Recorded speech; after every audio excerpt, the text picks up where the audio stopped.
Hey everybody, what is going on? I hope you guys are all doing well and welcome to another tutorial video. In this video, I'll be explaining to you guys how you can transfer Filmora to another computer. So let's get right into it. Now, I'll be covering three different types of transfer. One is transferring the software itself, the other is transferring a license, and the third is transferring a project.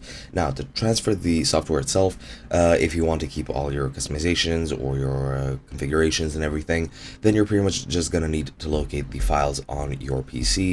So usually it's going to be in app data if you're using Windows. Not sure where it is for Mac, but you just need to locate all of those folders and files that you need and then transfer them to those identical spaces on the other machine, and then you'll have Filmora pretty much transferred over there. However, I do recommend that you just install it on a new device using the installer and then try and copy over all of the settings that you've changed. You can do so manually. You might be able to copy the config file, depends on your device, but that is one option. The other thing that I want to mention is transferring a license, and a license is available for use on all devices. However, if you're logged in on one device, you will need to log out of it so that you can log into another device so that you can use your license on that other device, and those devices need to be the same platform. So for example, you cannot transfer from Windows to Mac, or from Mac to Windows, from Windows to Linux, etc., etc. It needs to be, if it's a Windows license, it needs to be only Windows, and that's it.